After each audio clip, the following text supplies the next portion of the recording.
Isang itim na duwende ang sinisisi ng pamilya ni Sonny kung bakit ito nawala sa Katinoan. Pero sa pagkakataong ito, ipakikilala namin sa kanila ang version namin ng duwende na magdadala sa kanila ng swerte. Si Lucky. Nang umagang yon, naabutan naming naghahanda si Nanay Lodi sa paggawa ng puto.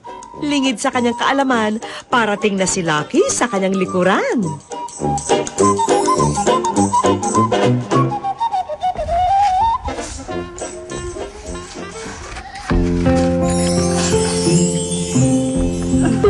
Maraming po salamat sa inyo. At sa lahat po na tutulong sa akin, nagpapasalamat po ako ng buong buhay ko.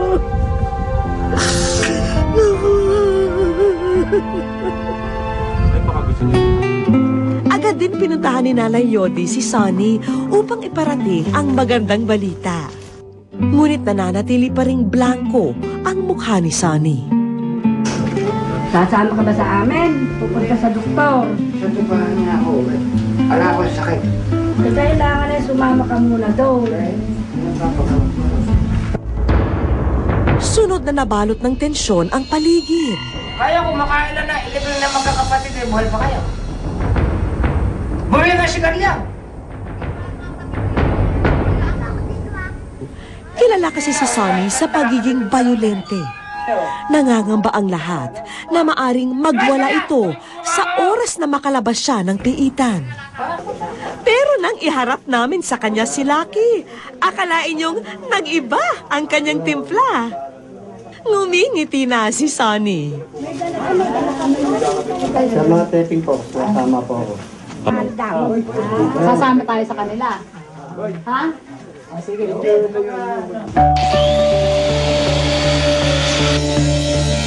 Hudyat na upang buksan ang rehas.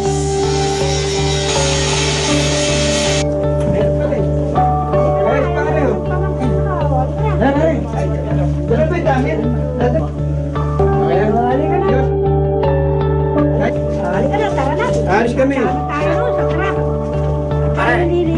Artista lang kita dyan. Kasa challenge din ka na yan.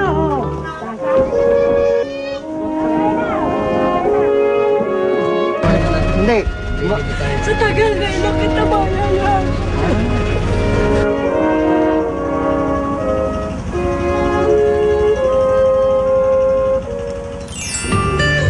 Dito sa isang pribado at tahimik na pagamutan namin dinala si Sonny.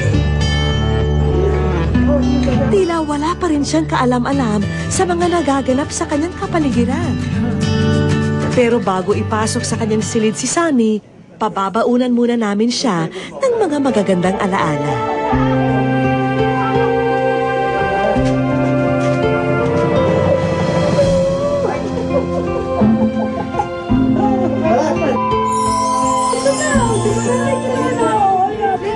Napakatama mo dati, hindi ka naman ganyan eh. Oo, si Jepoy yan. Anak mo. Matagal kasi hindi namin eh. Hindi mo na kilala. Hindi. Anak mo yan. Anak mo, si Jepoy, oo. O, yan, si Balat, o. Si Mua, o. Napakalaki, ako kasama. Mahal na mahal kita, magpagaling ka. Pag magpagaling ka, magkakasama-sama tayong lahat. Ikaw kay Sonny, masaya ka. Ito yung picture natin, oh. Masaya ka daw ba? Naalala mo pa yan? O, yan, si Mua, meron Naalala mo pa yan? Ito mo sa amin yung picture niya. Sa amin. Tila bumalik si Sonny sa realidad, dala ng kasabikan sa mga anak. Wala na armalay dyan. Wala na armalay dyan, o. Binabit sa kamay mo, no? Nandun puti. Nariputi ka raw, o. Kaya Pupunuan na rin muna namin ang mga napalampas ni Sonny na mahahalagang okasyon sa piling ng kanyang mga minamahal. O RJ, pasensya na kung late ang pamasko ni tatay, ha? Si Jepoy, meron din. Ang Department of Education po DepEd Division of Bulacan sa pamagitan ng Alternative Learning System ay handang magbigay sa kanila ng edukasyon. Buti ako pag-aaral ko para sa kanya, para pag napagtapos ako, makukuha ko siya. Makakalimutan ba naman namin ang matyagang nag-aruga kay Sunny? Oh, Nanay Leody, sana'y lalo pang lumago ang inyong negosyong puto. Sabi ng mga kamag-anak ko, huwag kang mawala ng pag-asa. Kahit na kayo kilo-kilo lang na bigas ang binibili nyo. May darating din ang araw na may tutulong sa makakatulong. Mamaya pa, sinimulan na ang masusing pagsusuri kay Sunny. Ingat. Nakausap pa ni Doktor. Apay mo Si Fernando na pagay sa akin yan eh. Oh, Tresoros. si ano yun eh. Ako na kwentas ko. Diyan ka lang. Yung kwentas ko. Oo, bibigay ko sa'yo mamaya. Ang imat ko nga yan eh. Maraming ang 20 itim. Ano nga? Madali yan, duwende. Tawag namin dyan is schizophrenia, no? It is a mental disorder characterized by, yung sinasabi niya kanina, mga auditory hallucinations, na yung mga naririnig niya. Dagdag pa ng espesyalista, maraming bagay raw ang dapat ikonsidera kung bakit nagkakaganito ang isang tao. So, meron siyang kamag-anak na nagkaroon ng ganyan, no? Number 1. Number 2, walang isang dahilan kung bakit magkakaganyan ng isang tao. Dala ng dami ng stresses in life, you cannot pinpoint kung ano yung naging cause kung bakit sila nagkasakit ng ganito.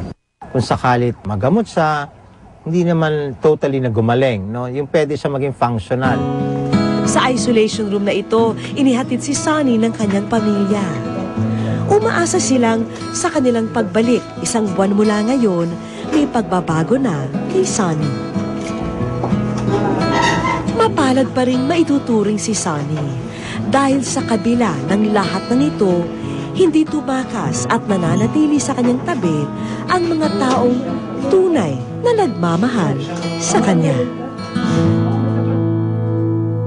Wish ko lang. Dito namin siya dinala.